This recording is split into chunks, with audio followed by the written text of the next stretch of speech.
Okay, cool.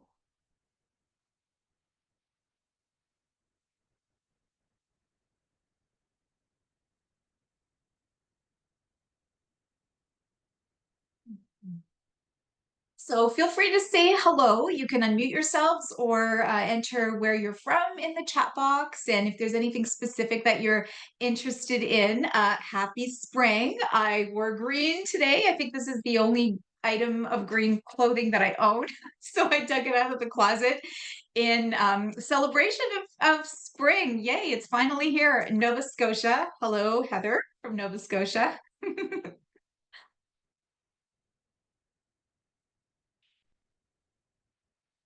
All right, we will get started and I'll just let more people in as they show up. My name is Lisa Sakos, and as I said, Heather Creamer is here as well. We're from Health Coach Collaborative, where we teach people how to become natural nutrition coaches. Let's see. Oh, Peel Region. Hi, Lara. I worked for Peel Region actually for a long time. Oh, another one from Peel Region. That's amazing.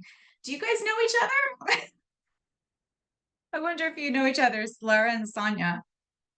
Yeah, I used to do nutrition counseling in Peel. Oh my gosh, more than 12 years ago now. And who knows, maybe I was at your offices. I taught for the school board. I also gave presentations to the Peel Police several times. And funny thing is, I when I was doing presentations for Peel Police, they had me under my married name, Lisa Trepanier, instead of Lisa Sakos. And there was a psychologist also named Lisa Trepanier.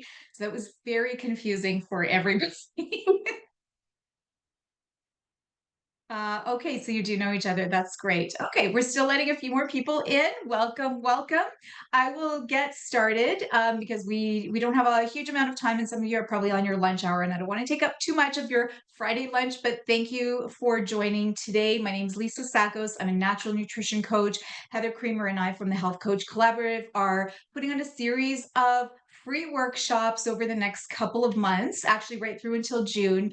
This one's a nutrition one in celebration of Nutrition Month. And next month, Heather will present a coaching session because what we teach at the Health Coach Collaborative is obviously we teach you how to become a health coach, specifically a natural nutrition coach. So, the idea behind not only today's seminar, but behind everything we teach in our program is that what we eat and what we drink, anything you put into your mouth, even what you put on your skin, the air you breathe, the environment you live in, everything that you do that goes into or onto your body is absolutely fundamental to your physical and emotional well-being. And this is never so true as it is during perimenopause and menopause.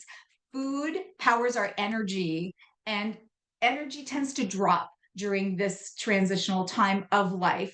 So we need to choose the foods that will keep us focused, keep us energized, improve our sleep, and all those other symptoms that are part and parcel of this life change. So today we're going to talk about perimenopause and menopause through the lens of diet and nutrition. And I'm going to go over 6 key strategies to help you thrive during this incredible time. So as I said earlier, happy first day of spring. Please keep in mind that this is not medical advice.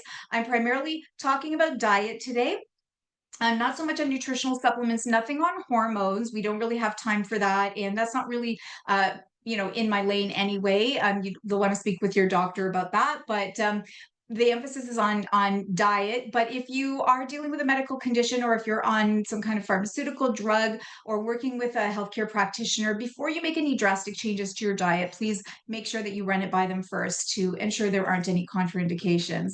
Okay, so here we are in this life change, and a lot of women actually don't know where they are on the scale. They don't know if they're in perimenopause, premenopause, menopause, and we're taught to recognize that there are about 24, 25, sometimes some people say 26 common symptoms like hot flashes, irregular periods, but Research over the past couple of years, which really has exploded in this field, shows that there are over 103 symptoms of menopause and perimenopause. Now, on this chart alone, there are about 110 symptoms. So this number continues to climb as more women around the world report symptoms, actively participate in surveys, and more medical journals are now publishing these results. So if you look up menopause symptoms, you'll see the same, approximately 25 recycled over and over again, but there are so many more. So if you look at some of the symptoms that are on this chart alone,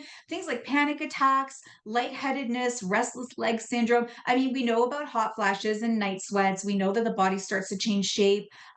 Some of us are very well aware of hair loss, but look at the other ones that are there. Brain fog. In fact, many of the symptoms that women complain about, the top symptoms, in fact, are related to cognition, and mental health, like memory problems or memory lapses. As I said, brain fog, mood swings, depression, lack of patience, this this weird sense of doom, like the other shoe's going to drop or something terrible is going to happen. So this is very common and also very normal, but there are ways to mitigate these symptoms. And that's what I'm going to be talking about and focusing on today. Before we get into that, though, a lot of us are just not sure whether or not what stage we're in and if our symptoms are related to menopause or perimenopause. And women go to their doctors, and their doctors will not necessarily make that connection.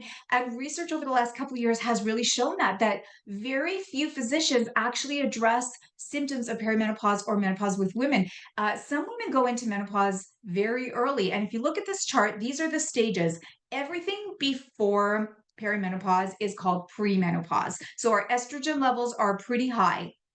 And this is the time in our life when we're very easily or more easily able to get pregnant. Our reproduction is as normal as it's going to be. So this is our premenopause, which will happen until usually around 40, early 40s. For some women, it's actually earlier, and symptoms of perimenopause can start into their 30s. I have several clients who started perimenopause in their early 30s, and many who started perimenopause sometime between 35 and 40, but typically it's between 40 to 50.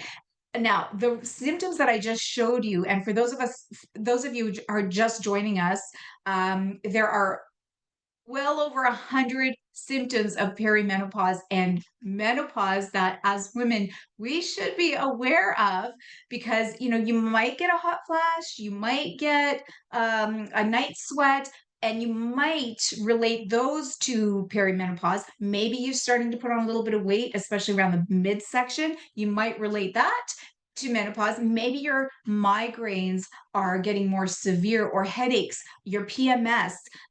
Possibly, we might think of those things, but there are a lot of other things that are happening in our late 30s and well into our 40s that are very likely associated with perimenopause. So, with perimenopause, estrogen begins to drop. But as you can see here in the perimenopause section, as estrogen drops, it's not a smooth decline, right? It's up and down and up and down. Your estrogen is bouncing around during this time.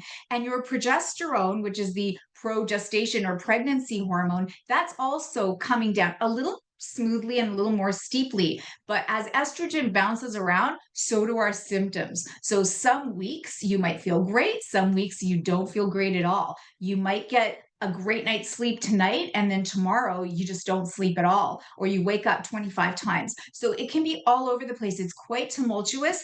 And what a lot of us don't realize is that perimenopause can last for 10 years. Now, I have had lots of clients who say to me, "Oh, I didn't even know I had perimenopause. I went right into menopause." I'm not so sure, because when we start digging deeper, and I ask about what their life was like over the past decade, they do complain about more stress, more anxiety, more headaches, sleepless nights, not being able to focus.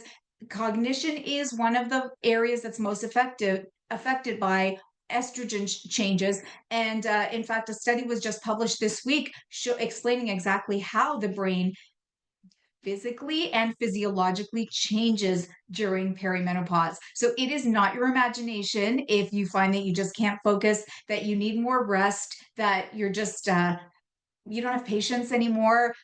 You just can't do what you used to be able to do at work or function the way you were able to function. It is not your imagination. This is actually happening to you. Now, don't panic, because the good news is that once you get into menopause, a lot of that will, your brain will recalibrate. So it'll go back to mostly what it was before. There are a few things that don't happen again, that don't come back, but most of your cognitive functioning will come back once you're in menopause. Now, looking at this chart again, typically menopause starts somewhere between the ages of 51 and 53, and it's you're in menopause when you have gone 12 whole months without a period.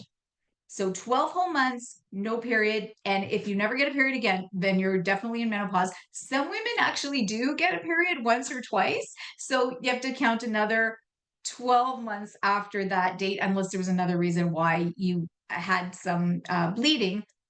Now, the term postmenopause actually is not even a real thing, because your symptoms of menopause can actually last for the rest of your life. Now, it's typically the first 5 years once you've gotten into menopause that you have the most severe symptoms, like the hot flashes and night sweats and headaches and things that were on the previous slide. But typically, most of those ease off a little bit. They become much more manageable. But menopause doesn't go away. Once you're in menopause, you are in menopause for life. So, really, that term postmenopause doesn't actually mean anything.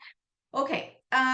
So let's get into the crux of today's session. We don't have too much time, and I want to leave lots of time for Q&A, but I'd love to go over 6 healthy eating principles with you that will help balance your hormones for a smoother transition. So wherever you are on that chart, whether you're in premenopause, perimenopause, or menopause, these 6 healthy eating principles will apply. They are great to implement at any time. In fact, I have a teenage daughter and she's already eating this way. I'm doing my best to make sure that she's checking off all of these boxes every day to ensure that, because adolescents, I mean, you think about it, right? If you've got teenagers at home, especially teenage girls, then you're both going through these crazy hormone fluctuations, right? It's some of us, like both of us, are very similar with our mood swings, with our sleepless nights, or staying up late. So it's kind of hilarious because she's just getting into the premenopause, and I'm coming out of it.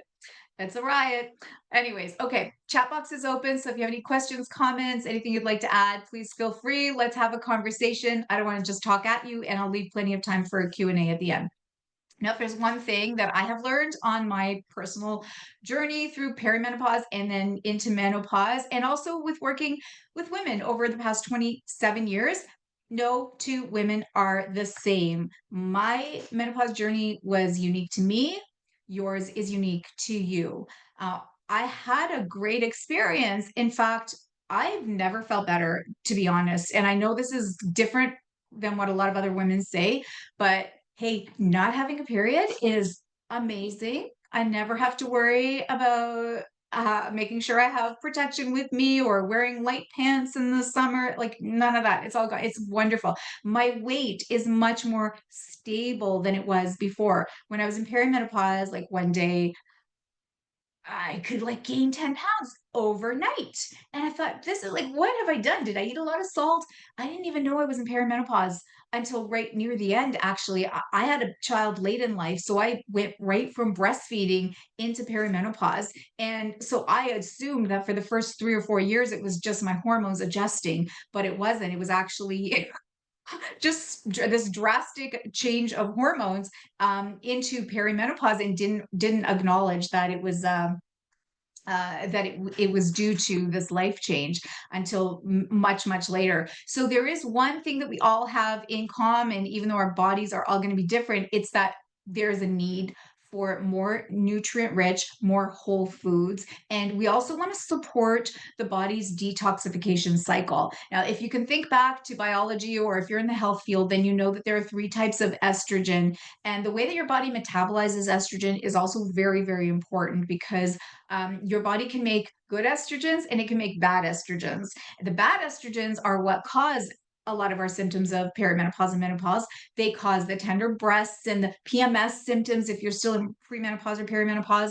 Um, Many of the hormonal, symptoms that we talk about that are associated with our period, for example, or with women's hormones, are associated with this bad form of estrogen. There's also xenoestrogens, which are a synthetic form of estrogen that you get from foods like pesticides, from drinking out of bottled water, from plastic exposure, from the chemicals in nail polish and perfumes. I mean, they're all around us. So we have a bombardment of these fake estrogens all the time that our body has to fight off. And in order to fight it off and also to process the estrogen that your own body makes, we have to make sure that our liver is functioning properly to detoxify the harmful estrogens. And also, after the liver, those metabolites are transported to the colon, the large intestine, which means that for us to eliminate them, the intestine has to be functioning normally. So there are a few elements in these six principles that are targeting these without addressing them head on. All of these six principles are going to address both liver detoxification and detoxification through the large gut. So I'm going to start with balancing blood glucose. Now, I didn't mention that I'm actually writing a book about menopause. I'm co-writing it with Andrea Donsky, who founded Morphus.com, which is a website about menopause. And she has been doing research for the past 5 years with women all over the world. She's received surveys from over 10,000 women worldwide, and her research has been now published in medical journals. And she got picked up by Simon and Schuster to write this book about dietary approaches to menopause. Ask for my help. So we've been writing it together for the past year. It's going to be coming out next year. So not only has this been a huge learning curve for me personally, because I've been going through these hormonal changes, but also it was such an eye opener. I never learned these things. My mom was not around. She passed away when I was young, so I wasn't able to discuss it with her. Also, women don't even talk about this stuff. Now I'm finding that women are having conversations with their friends. So they're sitting around, a coffee shop or a living room, and it's like, wait a minute, that sounds like me. I'm having this symptom, and never associated, as I said earlier, those particular symptoms with menopause. So one of the big issues that we really need to be on top of is that estrogen manages our insulin production. And as estrogen drops, our insulin becomes more unmanageable, which means that we tend to become experience more highs and lows when we eat with our blood sugar. So blood sugar is not managed as well in perimenopause and especially in menopause and beyond as it is earlier in life. Now, when you consider that 1 out of 10 of us already have problems with our blood sugar and some kind of insulin resistance or hyperinsulinemia or type 1 or 2 diabetes or prediabetes or something along those lines, this becomes even more of an issue once we start noticing that our estrogen drops. So your blood glucose is the amount of sugar in your blood at any one time. And it has to be maintained within certain parameters in order to keep us healthy. Now, if you look at this flow chart here, starting with the hamburger or whatever sandwich that is up at the top here and some juice or pop, you eat food, and let's say that food has carbohydrates in it. Your pancreas is going to make insulin. Now, normally your insulin is going to go right into your cells, and your cells are going to be fed with sugar and nutrients so that you have energy and you feel good and your cognition is good because your carbs will feed about 25% of your brain uses about 25% of your calories, pardon me. But when blood sugar is up and down and you become less sensitive to insulin, your cells block the insulin. They don't let it in. So you have all this sugar floating around your blood, but you're still hungry, you're tired, and when you do get a blood test, it looks like your blood sugar is really high. and in some cases it's really low. And when it's high and then it crashes, you feel terrible. You get hangry, you need to eat, and you start to crave sugar and carbs.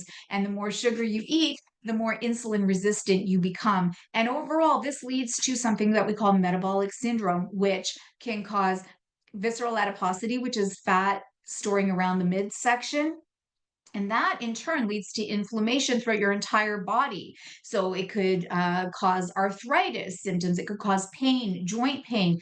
All of these happen to be symptoms of perimenopause and menopause as well. There's a lot of overlap. So sometimes it's hard to know what is just caused by perimenopause or menopause. You know what?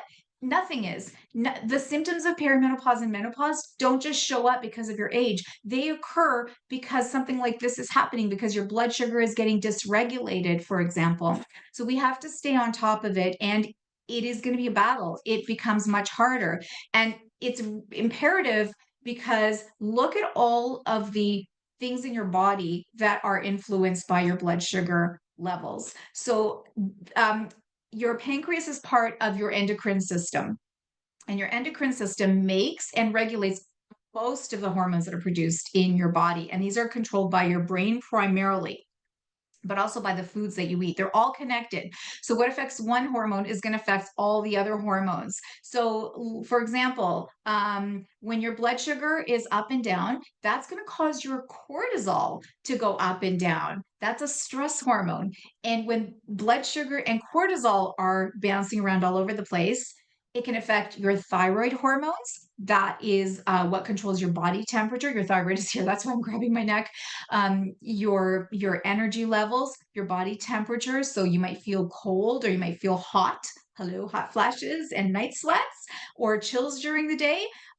It'll affect your pituitary gland in your brain function, your cognition, your memory, your ovaries, and well, for men, they're testicles, but if you're still having PMS, it might make your PMS symptoms a lot worse. But also for women who are still trying to get pregnant right into their late 40s, it's harder to conceive when your blood sugar and your cortisol levels are bouncing around, and your thymus, so your immune system. So all of these body systems are affected by your blood sugar alone. So again, it's absolutely imperative that we start with this, and that's why this is point number one. So how do we balance our blood sugar levels? Okay, so you've heard this a million times, and I know you know it. It's first of all, the best thing to do, the best approach is to get all the white stuff out of your diet. So the white bread, white sugar, especially the added sugar, the juices, soda, pop, um, all of those simple carbs, they're going to cause your blood sugar to spike right away.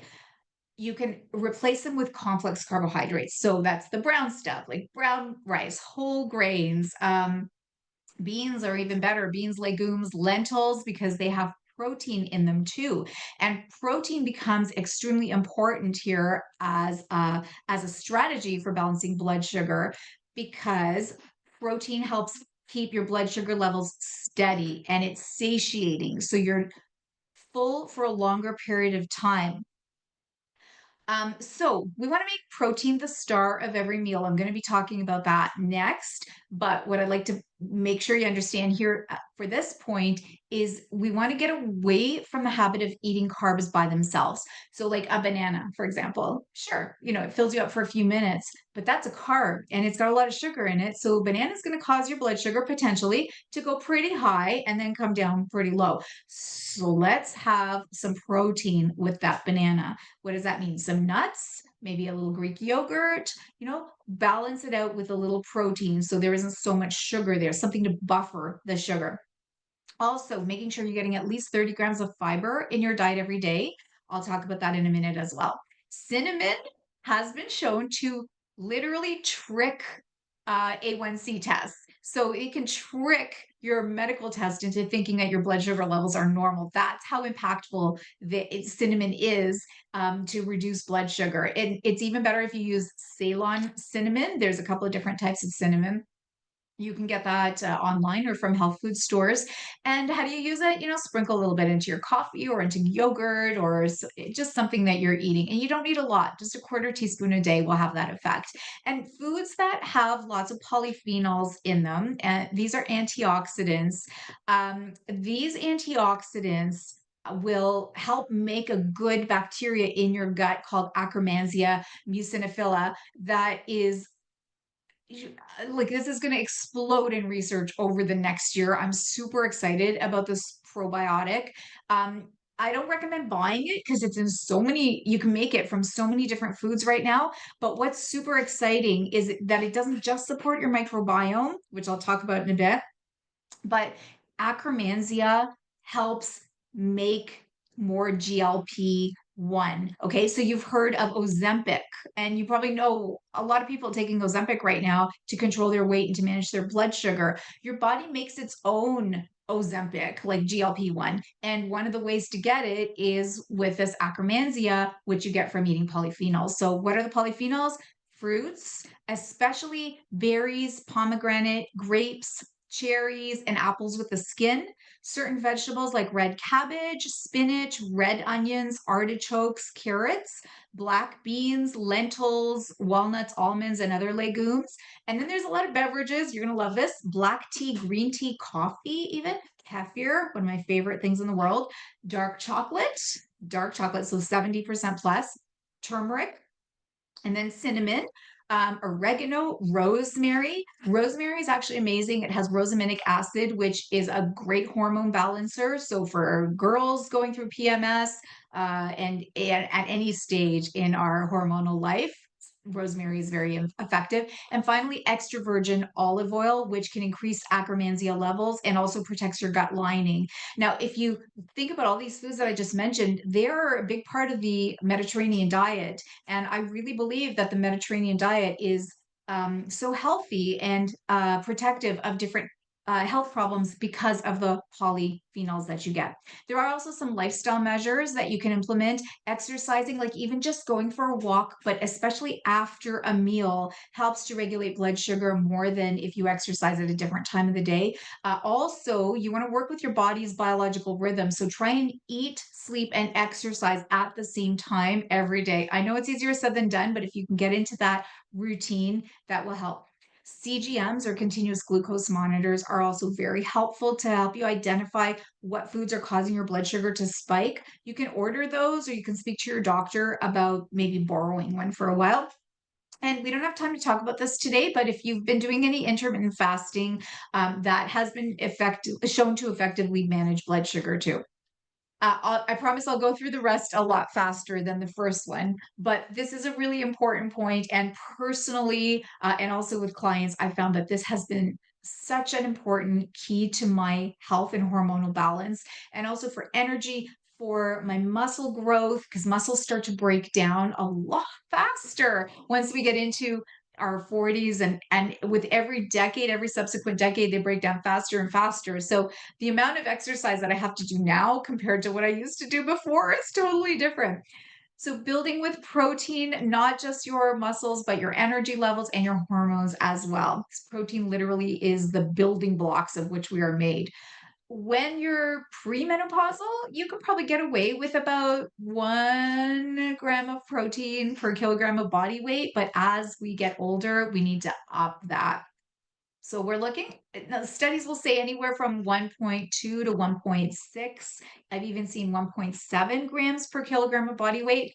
I've kind of gone down the middle at 1.4. I think that's a more reasonable goal for most people. So if you do the math here, if you're 130 pounds, first you want to get your weight in kilograms. So you do that by dividing by your weight in pounds by 2.2, and then you're going to multiply that value by 1.4, and that's going to give you the approximate number of grams of protein that you're going for every day. So 83. I mean, it sounds like a lot, but it's actually not, especially if you're able to consume 25 to 35 grams of protein at each and every meal, starting with your breakfast. So that means maybe a protein shake or a couple of eggs, Three eggs realistically, maybe a cup of Greek yogurt and add maybe some collagen in there. Collagen has extra protein, maybe some walnuts or, protein powder even.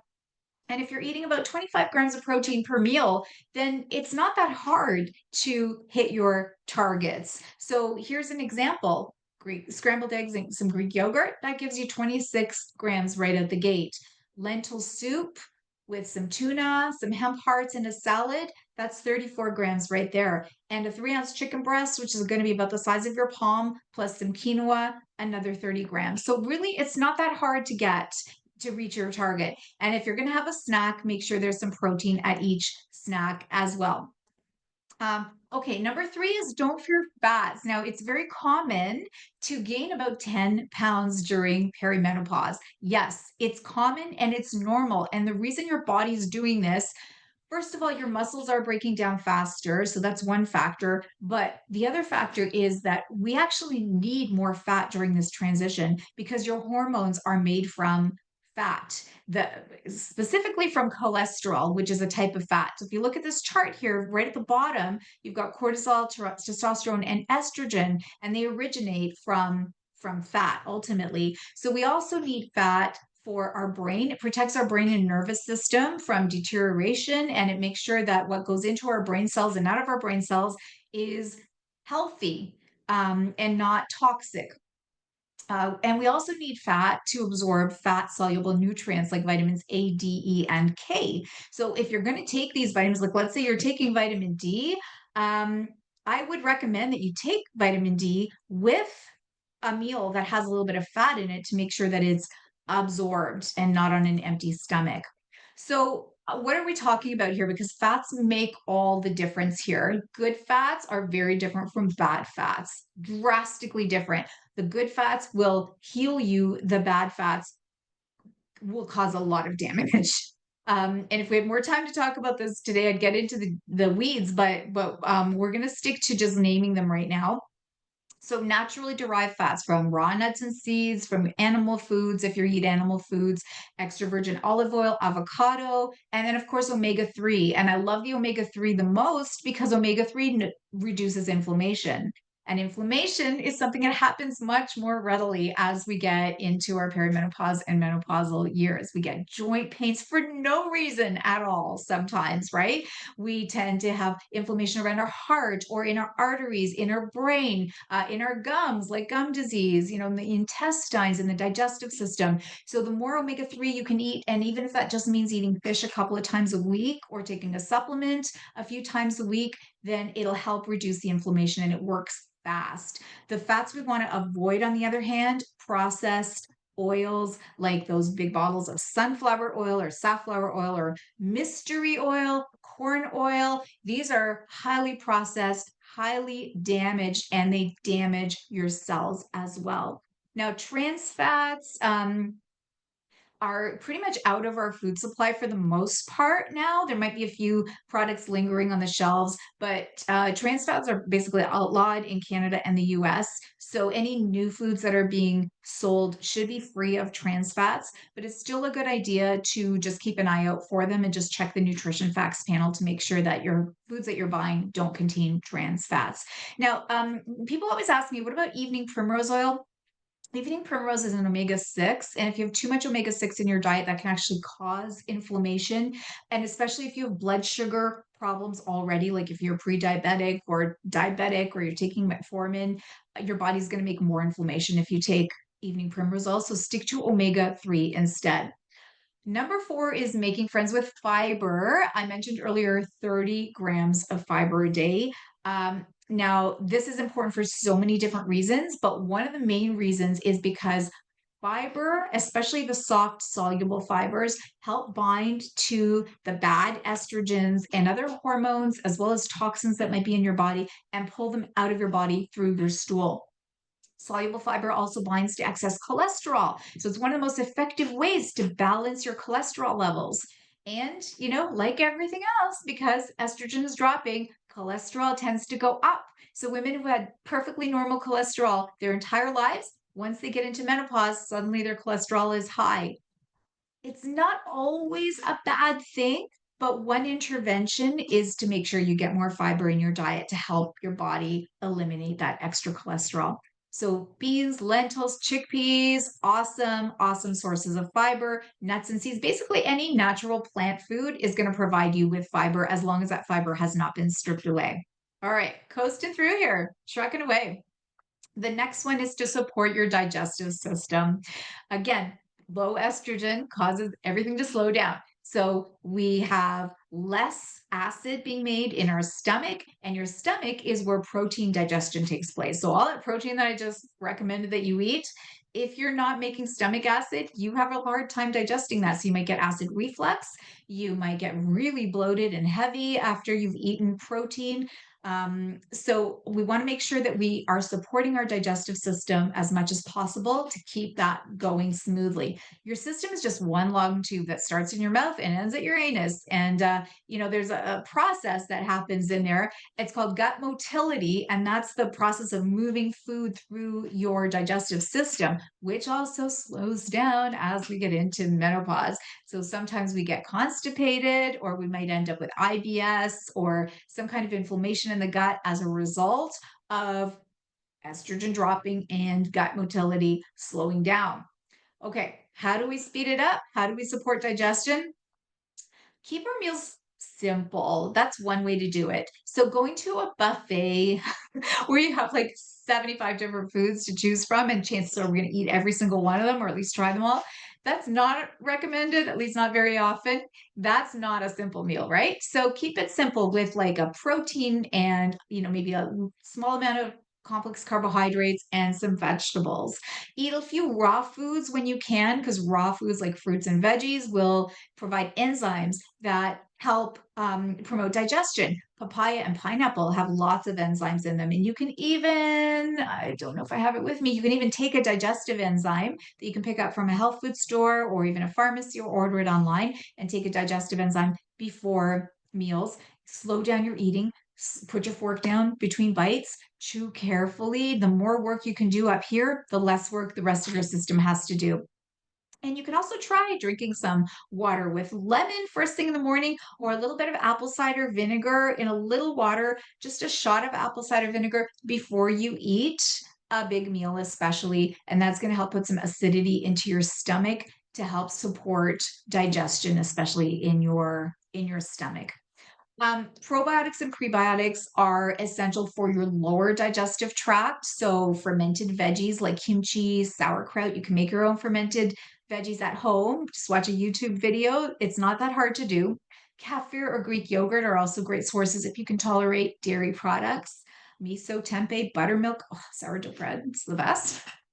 Prebiotics feed those healthy microbes. So there's a list there of some prebiotic foods, and we're aiming to include at least one prebiotic or one probiotic food in the diet every single day to nourish and support the microbiome. And watch out for things like sugar. Sugar is not just bad for your blood sugar levels, but it also causes the bad strains that are living in your microbiome to spread faster because it fuels them, it feeds them. So, sugar is not great at any stage of life, but especially at this stage of life. Okay, finally, eat more plants in general. Now, before I get into that, I want to mention that a lot of pesticides can mimic estrogen and can raise your bad estrogen levels and disrupt your hormones. They are known as endocrine disruptors. So, if you're not sure which fruits and veggies you should buy organic and which ones you really don't have to, check out the Environmental Working Group's website, ewg.com, or just look up Dirty Dozen. Dirty Dozen and Clean 15, you're going to see a list, and it's updated every single year, a list of the foods that have the most pesticides on them, and a list of the foods that have the least pesticides applied to them. So choose foods from those from the Clean 15 list, and try and purchase organic for the foods on the Dirty Dozen list. One of the reasons why plant foods become so much more important once we get into menopause is because of the phytoestrogens. So these are plants, and there are over 300 of them that have very mild estrogenic activity. Now, it's not like taking exogenous estrogen. It's not like that at all. They're very mild, but if you eat enough of them, they can have a positive effect, enough of a positive effect that it can help reduce some of your perimenopausal and menopausal symptoms. Now, there's three types: isoflavones, lignans, and comestins. But I just want you to note the foods that have these, and these are the absolute best sources of these phytoestrogens: chickpeas and lentils, ground up flax seeds, which is my number one recommendation for women in this stage of life, is to include at least 1 tablespoon of ground flax in something that they're eating every day. I put it in Greek yogurt or into a smoothie, or like sometimes sprinkle it over a salad. I just try to get it into something that I'm eating every single day, and it makes such a difference. I noticed even when I was premenopausal, if my PMS symptoms were becoming severe, I noticed that just by adding some ground flax seeds on pretty much a daily basis, that I had no breast tenderness, no bloating, no PMS. It really made a difference in my symptoms. So I think we undervalue the importance of ground flax. Flax, the lignans specifically in flax, you're not going to find in flaxseed oil. That's a completely different thing. So when I say flax, I mean literally like ground up flax seeds. You can buy them whole, grind them up yourself, keep them in a container. I just grind up like enough for 5 or 6 days and keep it in a container on the counter. You don't even need to refrigerate it if it's just for a few days. Okay, and then for comestins, it's sprouted mung beans and alfalfa sprouts or alfalfa beans as well. So we're looking to get phytoestrogens in our diet. And really, if you eat a mixed fruit and veggie diet, you're going to get a good range of phytoestrogens. Now, these are not the only sources. There are, like I said, over 300 sources. And as part of that, some top sources of fruits and veggies are actually veggies are part of this cruciferous family. So broccoli, cauliflower, cabbage, kale, arugula, bok choy, Brussels sprouts, and even watercress.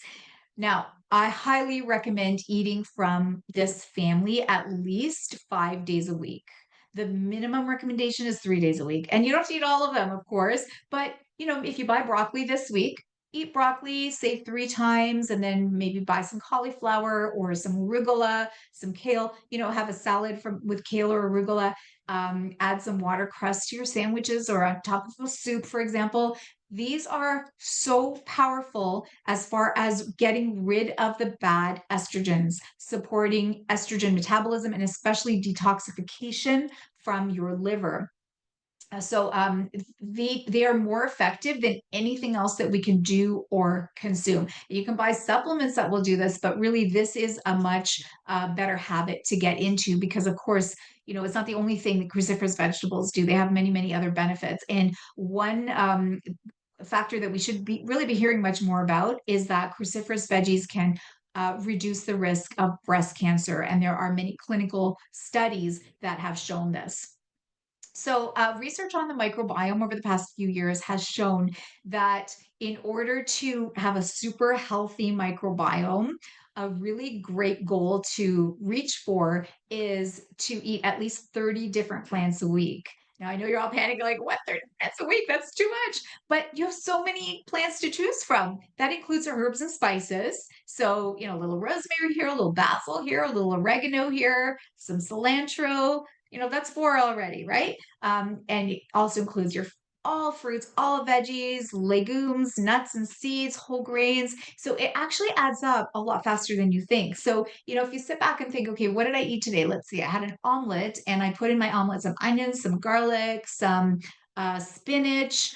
That's three. And then I added a little rosemary on top of that. That's four. And I had it with sprouted bread. That's five. And then for lunch, I had some Greek yogurt with some flax seeds and blueberries.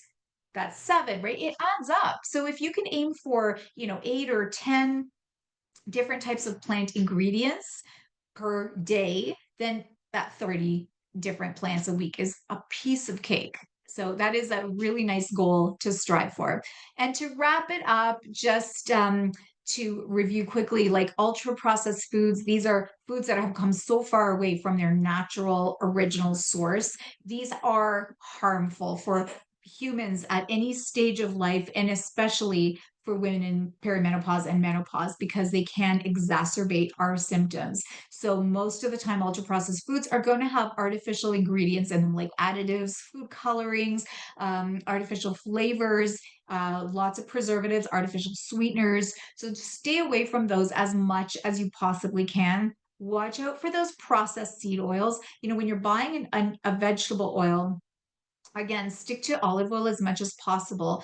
But if it's in a clear bottle and it's a yellow oil and it just looks so fresh and healthy, keep in mind it is absolutely not. It's under fluorescent lights. It's a totally damaged oil. The fats have broken down to the point where they're now going to be harmful inside your cells. And they've gone through a huge process to get there. And that yellow, beautiful yellow golden color is coming from a food dye. That smell, that nice aroma is coming from artificial flavors. So it smells nice and it tastes nice because it's a rancid oil that they've had to bleach to remove the taste of the rancidity and then add a flavor to. So very bad for us. Stick to extra virgin oils always. Test your iron in perimenopause when our period can be super heavy. We tend to be low in iron, but once we get into menopause, we don't have that blood flow loss, that blood loss every single month anymore. So what happens is the exact opposite. Women who were perpetually low in iron now become high in iron, and that can lead to some dangerous health concerns. So test your iron whenever you go in to see your family doctor, just to make sure that your iron levels are good. And watch out for iron sources, like make sure they're not in your multivitamin. Make sure you're not getting too much iron from foods like red meat. So cut back on the red meat a little bit once you get into menopause. Watch out for soy too. It can be good or bad, but if you're using soy, it should ideally be an organic soy and a fermented form. Otherwise, it can increase your bad estrogen. So can caffeine. Too much caffeine can increase your bad estrogen. A lot of women say they get an instant hot flash when they drink coffee or tea, even. And also at the end of the day, they find they have more night sweats if they're drinking coffee. And alcohol will do the same. It will increase night sweats. When I first went into perimenopause, I remember, or not first, towards the end of my perimenopause, before menopause, I was standing around my counter with a group of my friends, and we're all drinking red wine. And honestly, it was like 10 seconds later, all of us were like, oh, oh, hot flashes all around. We're all the same age. So, you know it, right? You know it.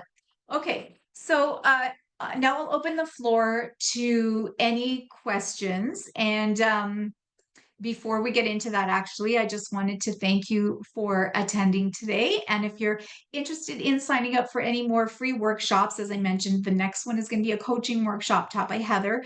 Check out healthcoachcollaborative.com, or use this QR code here to scan the QR code and you can sign up. They're all free. We don't sell anything, but we do teach nutrition. So you'll find information about our nutrition program on the website as well. Okay. Are there any questions? Feel free to unmute yourselves or type them in the chat.